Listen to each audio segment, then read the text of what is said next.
শাইখ আহমদুল্লাহ সাহেব নাকি বলেছেন বহু বিবাহকে কোনোভাবেই মনের খায়েশ পূর্ণের অস্ত্রে পরিণত করা যাবে না। আচ্ছা, এই কথাটা কি আমরা এক বিবাহের ক্ষেত্রে বলতে পারি না যে বিবাহকে কোনোভাবে মনের খায়েশ পূর্ণের অস্ত্রে পরিণত করা যাবে না?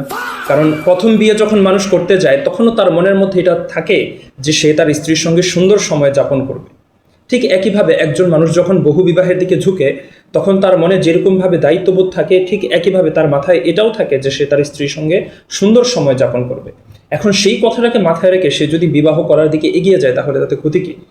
কারণ সে তো কোনো অবৈধ পথে অ্যাপ্রোচ করছে না ওই মহিলাটার দিকে, সে তো একটা বৈধ পন্থা অবলম্বন করে বিবাহ করার মাধ্যমেই তার সঙ্গে সুন্দর আচরণ করার এই ইচ্ছাটা পোষণ করছে। তাহলে আমরা কেন এই কথা বলছি যে কোনোভাবেই বহু বিবাহকে নিজের মনের খায়েশ পূরণের অস্ত্রে পরিণত করা যাবে না? এই কথাটা বলার মাধ্যমে তো মূলত আমরা তার বৈধ যেই পথটা আছে ওই পথে পা বাড়াতে আমরা তাকে অনুৎসাহিত করছি। আর মানুষের সামনে যখন বৈধ পথ খোলা থাকবে না তখন সে শয়তানের ফাঁদে পা দিয়ে খারাপ পথগুলোই সে বেছে নেবে। এই জন্য আমাদের উচিত আমরা যখন কথা বলবো তখন খুব ভেবেচিন্তে বলবো।